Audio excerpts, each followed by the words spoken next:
Jusqu'à maintenant, on a analysé les lignes de transmission en utilisant une approche analytique. Il y a une autre approche qui est très pratique et élégante, ce qui est l'approche graphique pour analyser les lignes de transmission. Cette approche graphique a plusieurs avantages. Premièrement, on sait toujours que l'image peut être mémorisée facilement par rapport à un texte ou des calculs. Donc, si l'analyse des lignes de transmission se représentait sous forme d'une image, elle va être mémorisée pour longtemps. Et on va voir que cette approche graphique est très élégante par rapport à l'approche analytique. En comparant avec l'approche analytique où les calculs peuvent être réduits. Troisièmement, l'approche graphique est une approche très compacte pour représenter les impédances pour les lignes de transmission. C'est-à-dire lorsqu'on fait l'analyse des lignes de transmission, il est plus approprié de mémoriser la représentation graphique et chaque résultat trouvé par l'approche analytique peut être vérifié par la représentation graphique. Donc on garantit la validité des résultats. Donc l'approche graphique est essentiellement pour résoudre les problèmes des impédances caractéristiques des lignes de transmission. Cette approche ne vous donne pas la tension et le courant, elle vous donne uniquement la représentation des impédances dans les lignes de transmission ou bien les caractéristiques de l'onde stationnaire. C'est-à-dire qu'elle vous donne la relation de transformation de l'impédance. Vous pouvez calculer le coefficient de réflexion, le ROS, la position des minima et des maxima, et ainsi de suite. Aujourd'hui, on va développer un outil de base pour analyser les lignes de transmission par une approche graphique. L'idée de base ici est de représenter l'impédance normalisée par rapport à l'impédance caractéristique et la représenter en fonction de gamma R. Donc on va projeter toutes les impédances dans le plan de gamma, le coefficient de réflexion.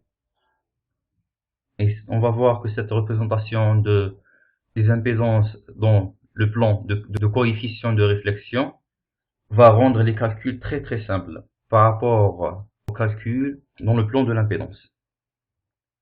Et on sait que les impédances sont formées d'une partie imaginaire et partie réelle. La partie réelle représente la partie résistive est toujours positive, mais la partie imaginaire peut être positive ou négative. Et on ne parle pas des résistances négatives ici. Et la réactance peut être positive ou négative. Donc elle est positive si elle représente une inductance ou négative si elle représente une capacitance. Donc si je trace l'impédance dans le plan complexe de l'impédance, j'aurai un schéma comme celui-là où la partie réelle est représentée sur l'axe des X et la partie imaginaire est représentée sur l'axe vertical. Avant de tracer ce graphe, il faut d'abord comprendre que les impédances dans les lignes de transmission sont toujours normalisées par rapport à l'impédance caractéristique. C'est-à-dire que la valeur absolue de l'impédance n'a pas un sens important dans les lignes de transmission, mais c'est le rapport de l'impédance par rapport à l'impédance caractéristique qui est intéressant. Donc dans notre cas, on va supposer que la ligne de transmission est sans perte, c'est-à-dire que l'impédance caractéristique est réelle, et toutes les impédances qu'on a sont normalisées par rapport à l'impédance caractéristique Z0, Z0 ou bien ZC. Donc pour n'importe quelle impédance Z qui est égale à Z sur ZC, impédance caractéristique. Donc si je réécris Z sous forme partie réelle plus partie imaginaire, donc j'aurai Z qui est égal à R pour la partie réelle plus J, X, où R représente la partie résistive de l'impédance normalisée et X représente la partie imaginaire de l'impédance normalisée. Dans le plan complexe de Z, donc le plan complexe de Z, c'est-à-dire de l'impédance, où on a la partie réelle sur l'axe horizontal et la partie imaginaire sur l'axe vertical. Donc, par exemple, j'ai ce point avec une partie réelle R et une partie imaginaire qui est égale à petit x.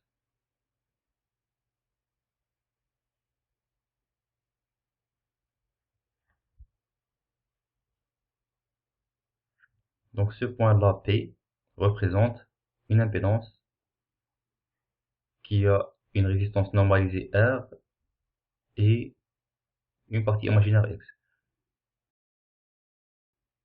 Si je considère toutes les impédances où la partie réelle est positive, j'ai tout le côté droite, côté qui est situé à la droite du plan, qui représente toutes les possibilités de Z. Et les points qui se situent sur l'axe imaginaire représentent les réactances pures. Donc R est égal à 0. C'est-à-dire que si je considère tous les points dans le plan imaginaire et tous les points qui se situent à la droite du plan, ils représentent toutes les impédances possibles.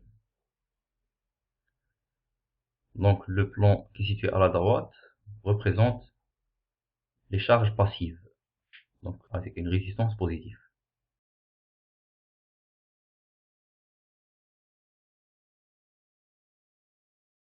Maintenant, on sait que pour une charge passive, on a un coefficient de réflexion qui est correspondant. Comme on a déjà vu que le coefficient de réflexion, gamma,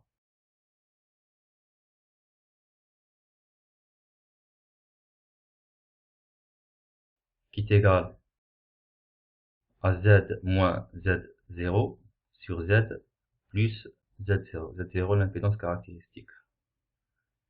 Pour une ligne sans perte, Z0 est réel.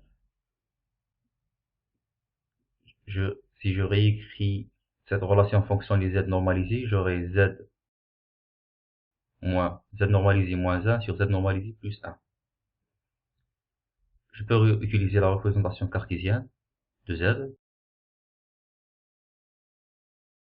J'ai R plus JX moins 1 sur R plus JX plus 1.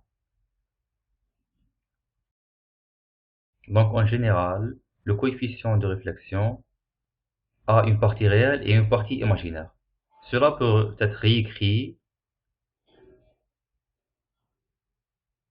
Donc je peux écrire gamma comme étant U plus J V, donc la partie réelle est U, plus J V, V est la partie imaginaire. Si je représente le coefficient de réflexion dans les coordonnées polaires, cela est égal à R, le module de gamma, exponentielle J θ. Donc le coefficient de réflexion gamma peut être écrit sous forme cartésienne. Comme il peut être représenté sous forme polaire. En utilisant cette expression, on sait qu'on a une relation entre les impédances et le coefficient de réflexion. Donc maintenant, on a une relation entre Z normalisé et gamma. Donc si j'ai Z normalisé, je peux calculer gamma. Donc Z est égal à 1 plus gamma sur 1 moins gamma. Donc en connaissant la valeur de l'impédance normalisée, je peux déterminer le coefficient de réflexion. Et si je connais le coefficient de réflexion, je peux calculer l'impédance normalisée. Donc cette transformation entre le coefficient de réflexion et l'impédance est une transformation 1 pour 1. Si je trace le coefficient de réflexion pour toutes les charges passives qu'on a vues précédemment, pour les charges passives, le module du coefficient de réflexion est toujours inférieur ou égal à 1. Et on a vu que lorsque l'impédance est purement réactive ou pour un court-circuit ou un circuit ouvert, le module du coefficient de réflexion est égal à 1. Autrement, pour n'importe quelle impédance, le module du coefficient de réflexion est toujours inférieur à 1. Cela veut dire que si je trace le coefficient de réflexion dans le plan complexe de gamma,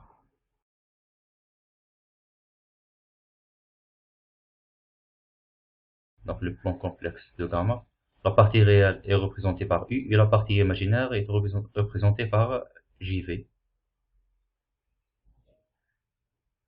Donc le plan complexe de gamma, le gamma plane. Pour toute charge passive, l'amplitude de le module de gamma inférieur à 1. Donc toutes les impédances ont un coefficient de réflexion qui se trouve à l'intérieur d'un cercle de rayon qui est égal à 1.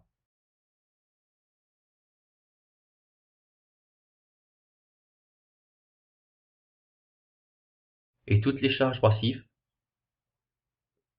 ont un coefficient de réflexion qui se trouve dans ce cercle. Donc pour n'importe quel point dans le cercle, on a une charge correspondante.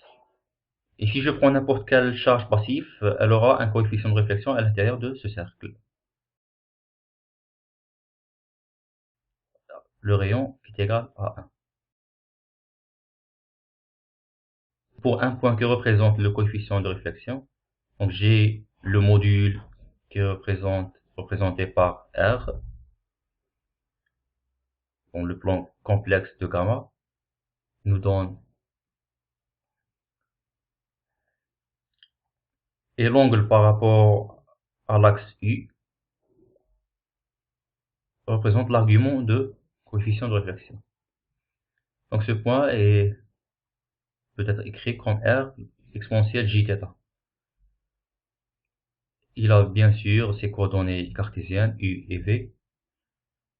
Donc n'importe quel coefficient de réflexion peut être représenté dans le plan gamma. Donc maintenant j'ai deux plans pour représenter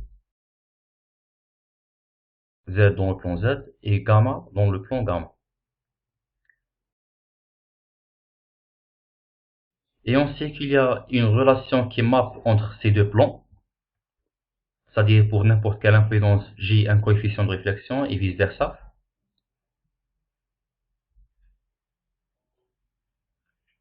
Donc le premier exercice qu'on fait est de mapper toutes les impédances dans le plan gamma. Puis, on va créer une structure graphique pour faire l'analyse des lignes de transmission. Pour faire cette transformation, revenons à la relation originale. Cette relation est Z bar, l'impédance normalisée qui est égale à R plus JX, qui est égale à 1 plus gamma sur 1 moins gamma. Donc gamma peut être remplacé par U plus JV. Donc j'aurai R plus JX qui est égal à 1 plus U plus JV sur 1 moins U plus JV.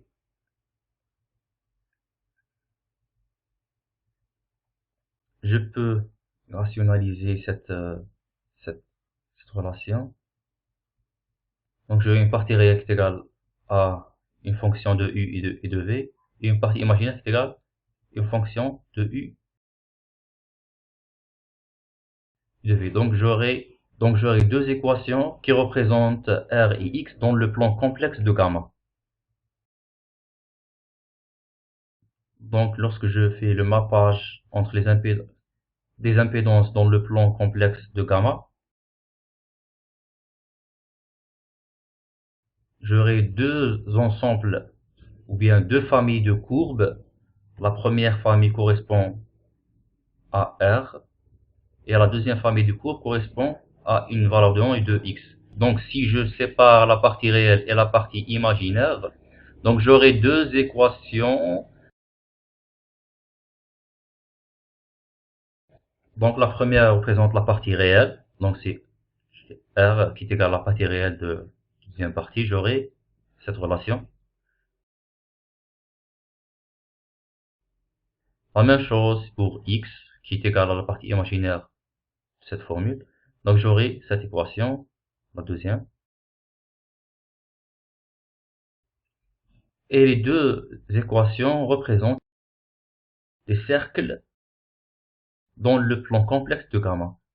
Et donc pour n'importe quelle valeur donnée de R, j'ai un cercle dans le plan complexe de gamma. Et la même chose pour x, pour n'importe quelle valeur de x, j'aurai un cercle dans le plan complexe de gamma. Donc pour une valeur donnée de R, et si je varie la valeur de x, je déplace dans le même cercle de R. Donc le cercle pour une valeur de R donnée regroupe tous les points ayant une partie résistive commune.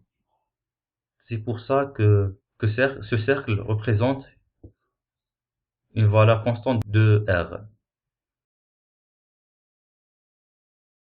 La même chose pour le deuxième cercle. Le deuxième cercle représente un cercle qui ont des parties résistives différentes et qui ont la même partie réactive. Donc c'est pour ça qu'on appelle ce cercle le cercle à réactance constante. Maintenant, on va tracer ces cercles dans le plan complexe de gamma. Pour tracer les cercles, il faut déterminer le centre et le rayon du cercle. Donc pour une constante, pour une résistance constante, le centre est R sur R plus 1 et 0. Donc le centre de ces cercles se trouve dans l'axe réel. Donc tous les centres de ces cercles se trouvent dans l'axe U. Et le rayon de ces cercles est égal à 1 sur R plus 1. Et R varie de 0 à l'infini. De même pour les cercles de réactance. J'ai des cercles ayant des centres qui se trouvent dans l'axe vertical de l'équation U est égal à 1. Et les rayons de ces cercles est égal à 1 sur X. Premièrement, on va tracer graphiquement ces deux familles des cercles et on va voir l'allure de ce graphe. Premièrement, je vais tracer les graphes, la première famille des graphes, donc les graphes à R constante. Je vais tracer dans le plan de gamma, ou bien dans le plan complexe de gamma, et je vais tracer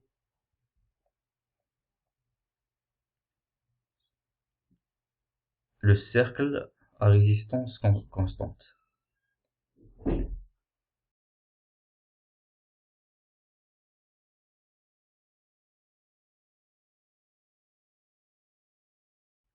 Comme on a vu, le centre de ce cercle qui est à R sur R plus 1, R sur R plus 1 et 0, et le rayon qui est égal à 1 sur R plus 1.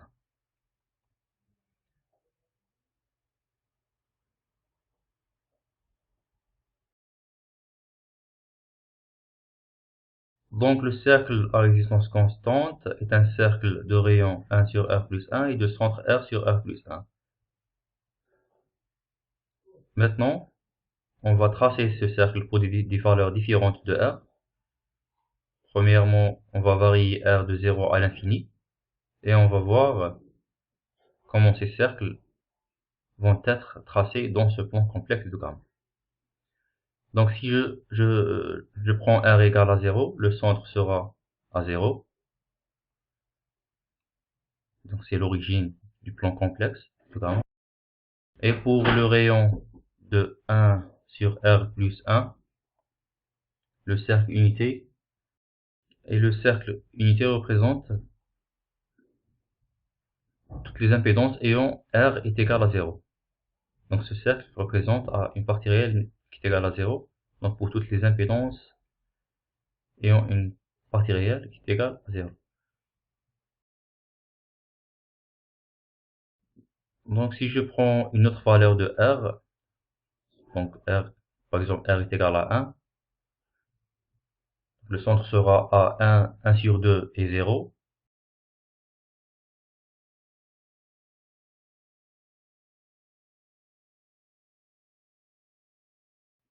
Donc le centre sera entre 0 et le 1. Donc au centre de 0, 1. Et le rayon est égal à 1 demi. Donc ce cercle sera comme le montre la figure.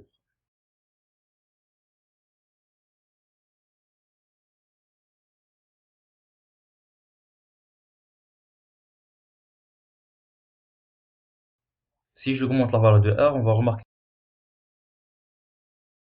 que le centre va déplacer vers la droite.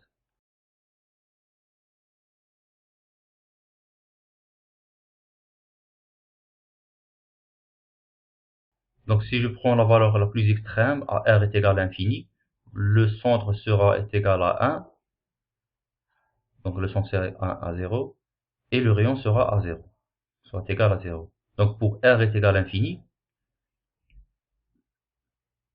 le cercle sera un point, à U est égal à 1. Donc si je prends différentes valeurs de R, donc les cercles seront l'un à l'intérieur de l'autre, en augmentant la valeur de R.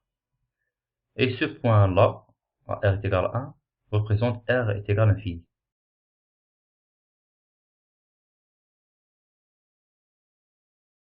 En réalité, on peut voir à partir de ces équations que tous les cercles passent par le point U est égal à 1 et V est égal à 0.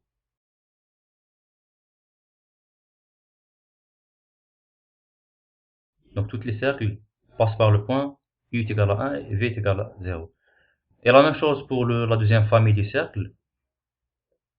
Toujours, j'ai les cercles qui passent par le point U est égal à 1 et V est égal à 0. Donc ce point-là est un point spécial puisque toutes les familles des cercles passent par ce point. U est égal à 1 et V est égal à 0.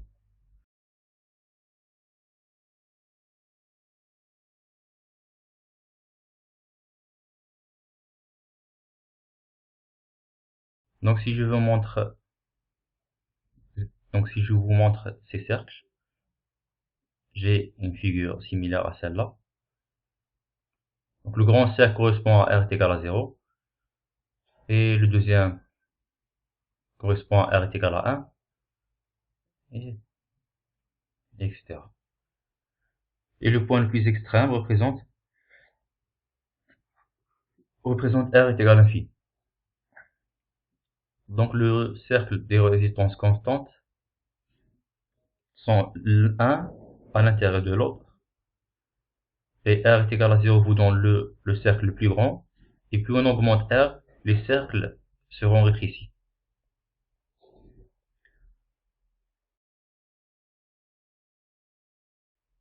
Donc c'est la première famille des cercles qu'on obtient à partir de ces équations. La deuxième famille des cercles est les cercles de réactance constante. Donc si je trace les cercles de réactance constante dans le plan U et V, donc le plan complexe de gamma,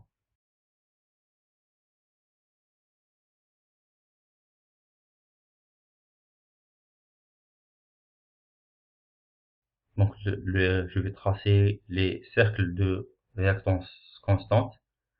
Le centre de ces cercles, comme on a déjà vu, est 1 sur X, et le rayon qui est égal à 1 sur X.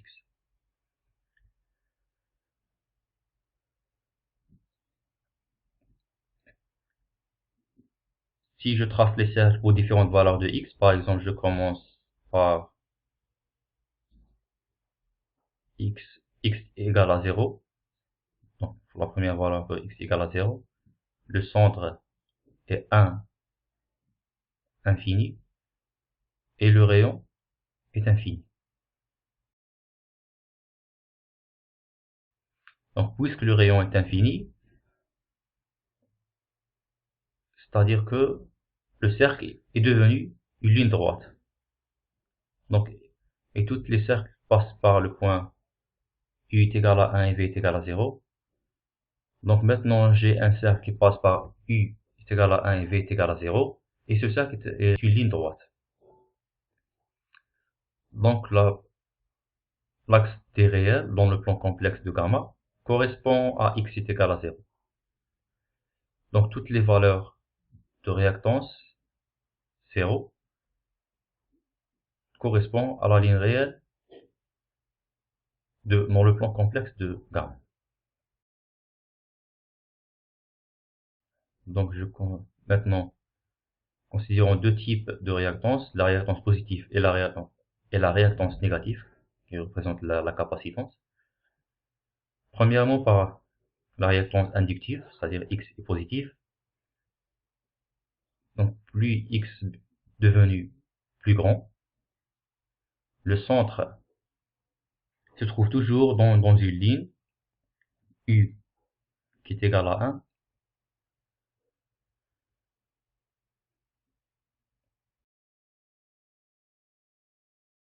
Donc plus j'augmente la valeur de x, le centre déplace vers l'axe u et le rayon devient très petit. Donc initialement j'ai le cercle de rayon infini, puis si je varie r, j'aurai d'autres cercles.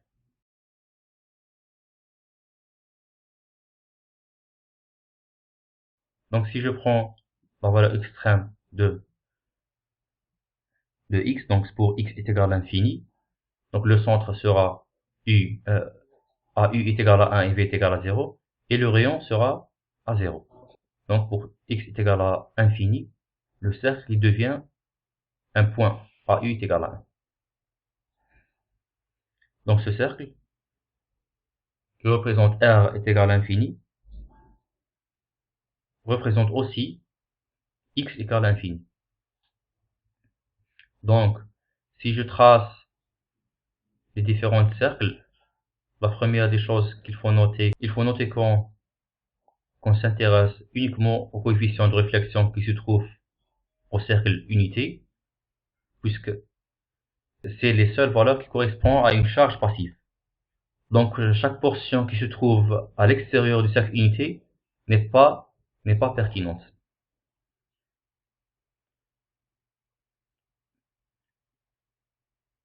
Donc malgré que la famille des cercles des réactances constantes est plus large, on prend uniquement les parties qui se trouvent à l'intérieur du cercle unité. Donc si je trace ces cercles seront comme le montre la figure.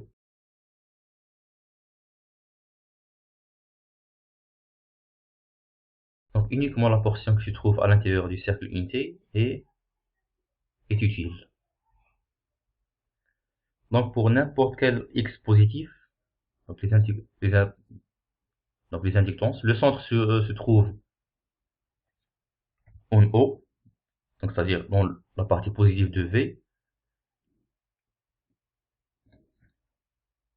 Donc ces courbes qui se trouvent à l'intérieur du cercle unité représentent une partie réactive correspond à des charges passives.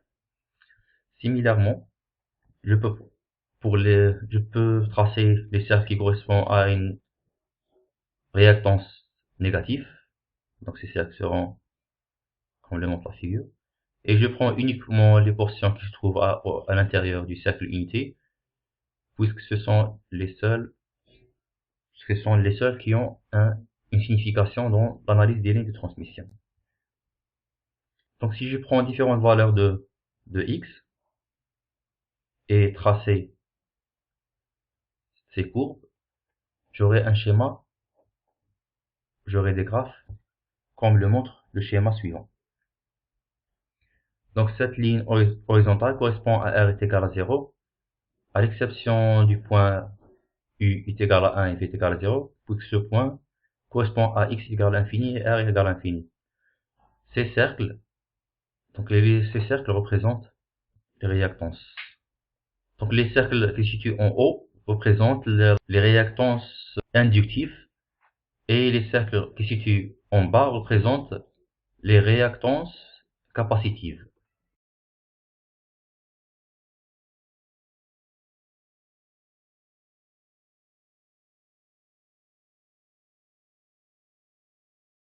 Donc j'ai deux familles de cercles, les cercles de résistance constante et les cercles à réactance constante.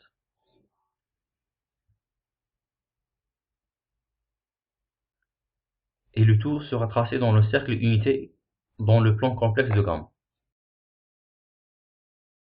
Donc si je veux identifier une impédance dans le plan complexe de gamma, il faut superposer les deux familles de cercles. Et ainsi, on a créé un système de coordonnées pour tracer Z dans le plan complexe de gamma. Et c'est exactement ce qu'on fait. Donc on prend ces deux familles de cercles superposées dans le cercle unité dans le plan gamma. Donc par exemple, j'ai ce graphe où j'ai que deux cercles. Donc le cercle à l'extérieur qui est le cercle d'unité, et j'ai l'axe U et l'axe V, et le petit cercle correspond à R est égal à 1, et ces cercles correspondent à X est égal à 1, et l'axe horizontal correspond à X est égal à 0, et ce point-là correspond à X est égal à l'infini, R est égal à l'infini. Maintenant, passons aux caractéristiques de ces familles de cercles. Toutes les cercles à résistance constante ont un centre qui se situe sur l'axe des réels.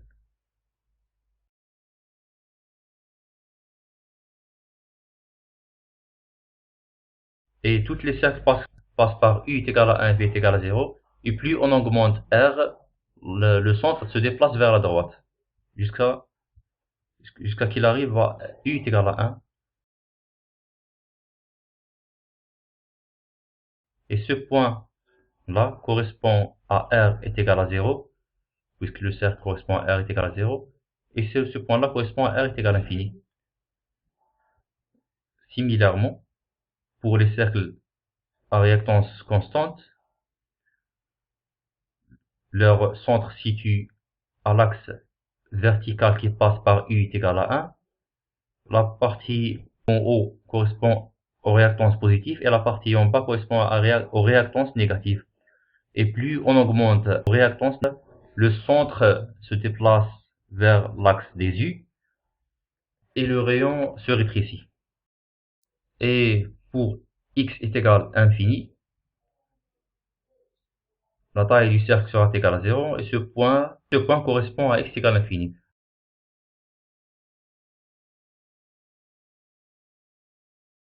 Donc la superposition de ces deux familles de cercles est le nouveau système de coordonnées pour représenter Z dans le plan complexe de gamma. Et ce système est appelé l'ABAC de Smith. Et l'ABAC de Smith est un outil très très puissant pour analyser les lignes de transmission. Essentiellement, on a créé un outil graphique où les impédances sont représentées dans le plan complexe de gamma. Et maintenant, on va vers le plan des impédances. Et maintenant, à partir de ces deux familles de cercles, je peux directement déterminer l'impédance. Et la bac de Smith est prêt et disponible pour faire les calculs. Donc, vous n'avez pas à tracer cet abac de Smith. La bac de Smith existe déjà tracé et prêt pour faire le calcul. Donc, la bac de Smith a cette allure qui est représentée sur la figure sur l'écran. Donc, le grand cercle représente le cercle unité et l'axe réel et l'axe horizontal. Et le centre du cercle et l'origine de U dans le plan U de V. Et ces cercles représentent les cercles à réactance constante, et ces cercles représentent les cercles à résistance constante. Maintenant, si je veux tracer ou bien je veux marquer une impédance dans ce plan, et ce système à coordonnées orthogonales, donc pour tracer une impédance ou bien pour marquer une impédance, il suffit de marquer l'intersection des cercles R et de X. Et l'intersection représente l'impédance de ces valeurs R et X. Donc maintenant, on n'a pas besoin d'utiliser les formules de transformation, donc les équations du cercle. Je peux directement représenter Z dans le plan de complexe de gamma. Et cet outil est très très puissant. Donc la bague de Smith est très puissant. Et cet outil peut être utilisé pour faire différents types de calculs dans les lignes de transmission. Mais avant de faire ces calculs, passons maintenant à déterminer des points spéciaux dans la bague de Smith. Donc je prends une version simplifiée de la bague. Donc la bague de Smith sera comme suit. Donc je vais marquer des points spécifiques, donc des points un peu spéciaux dans la bague de Smith. Considérons maintenant une impédance qui est donnée par R plus JX, R résistif et X réactance. Ce point-là, A, correspond, comme on a déjà vu, tout point qui se situe dans le cercle unité correspond à R est égal à 0. Et tout point qui se situe sur l'axe horizontal représente X est égal à 0. Donc l'intersection de ces deux, donc de l'axe horizontal et le cercle unité qui est le point A correspond à R est égal à 0 et X est égal à 0. Donc ce point-là correspond à R est égal à 0, X est égal à 0. Donc de point de vue impédance, puisque R égale 0, X est égal à 0, cette charge n'est rien d'autre qu'un court-circuit. Donc Z au point A représente l'impédance d'un court-circuit.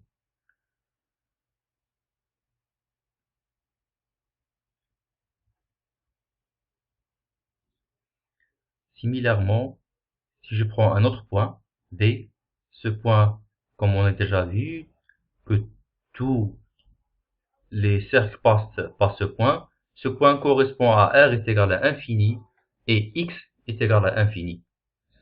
Ce point-là correspond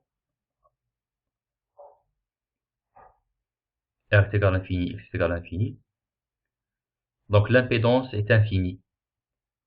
Donc ce point n'est rien d'autre qu'un circuit ouvert.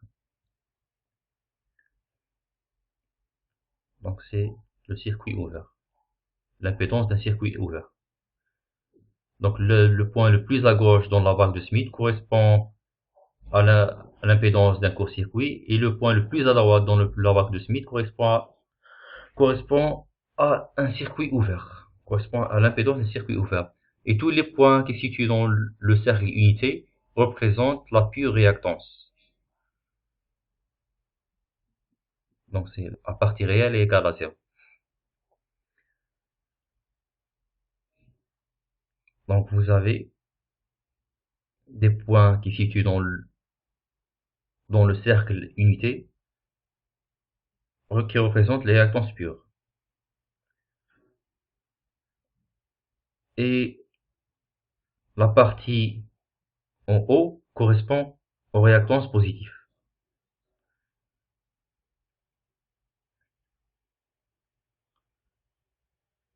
Donc la partie du cercle unité qui se situe en haut de l'axe des U, de l'axe horizontal, correspond aux inductances pures. Et la partie inférieure représente la partie des capacitances pures.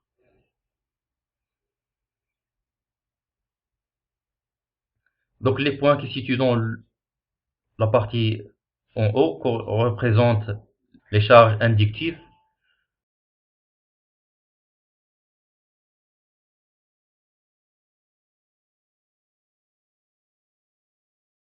Et les points qui se situent en bas de l'axe U représentent les charges capacitives. Donc à partir d'un coup d'œil sur la bague de Smith, on peut déterminer si la charge est capacitive ou inductive. Je peux prendre un autre cas spécial, ce cercle qui passe par le point le plus en haut dans la bague de Smith qui a une valeur de x est égale à 1. Donc ce point correspond à r est égal à 0. Donc ce point correspond à r est égal à 0 et x est égal à plus 1. Donc ce point représente une réactance pure ayant un module égal au module de l'impédance caractéristique de la ligne. Et le point le plus en bas correspond à r est égal à 0 et x est égal à moins 1. Ce point représente une charge capacitive pure ayant un module de l'impédance qui est égal au module de l'impédance caractéristique. Et il y a un autre point spécial dans la bague le point qui se situe au centre de la bague de Smith. Donc ce point M, donc l'origine du plan complexe de gamma, et l'intersection du cercle R est égal à 1 et la ligne X est égale à 0. Donc ce point-là représente R est égal à 1 et X est égal à 0. Et X est égal à 0.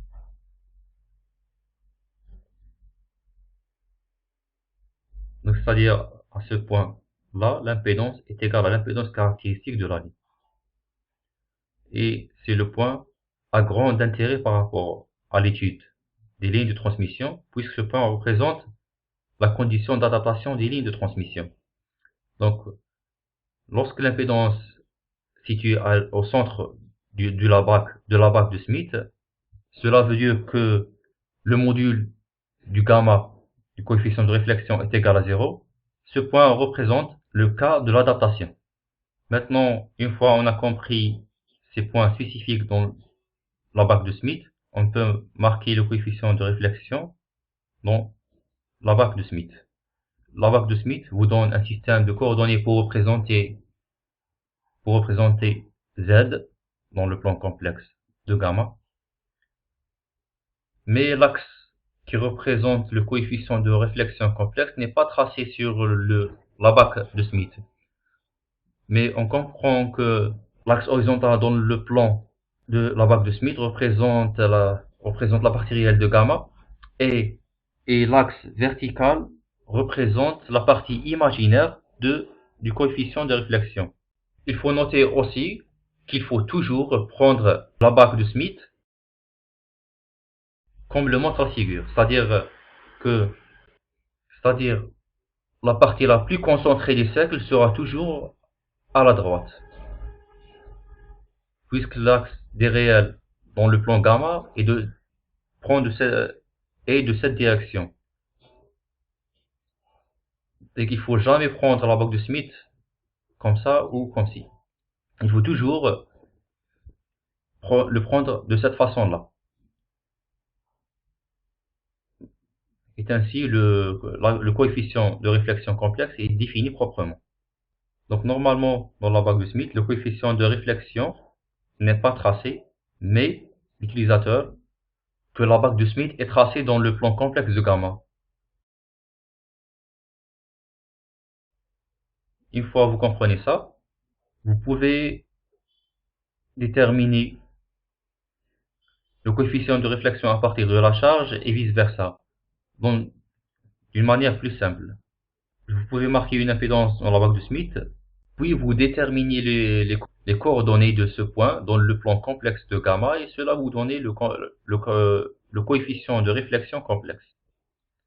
Donc la détermination de coefficients de réflexion à partir de la charge et vice-versa est devenue très très simple en utilisant la barque de Smith. Donc, pour analyser les lignes de transmission, la barque de Smith est un outil très utile, comme on va voir ultérieurement, que plusieurs problèmes des lignes de transmission peuvent être résolus en utilisant la barque de Smith. Mais avant de le faire, on va essayer de faire la même chose pour les admittances. Jusqu'à maintenant, on a parlé sur la représentation des impédances dans ce plan. Mais en général, les impédances dans les lignes de transmission sont placées en parallèle. Et dans ce cas, travailler avec des admittances est plus intéressant que de travailler avec des impédances. Donc premièrement, on va essayer de voir comment modifier la barque de Smith pour représenter les admittances. Puis, comment on va faire la conversion entre les admittances et les impédances, et vice-versa. Et si j'ai des valeurs des admittances au lieu des impédances, comment on va déterminer le coefficient de réflexion à partir de ces admittances? Avant de faire cela, on va définir les caractéristiques des lignes de transmission en termes des admittances. Donc, on va commencer par définir les caractéristiques des lignes de transmission, puis on va normaliser les admittances par rapport à l'admittance caractéristique de la ligne. Ensuite, on va voir la représentation graphique des admittances normalisées dans la barque de Smith.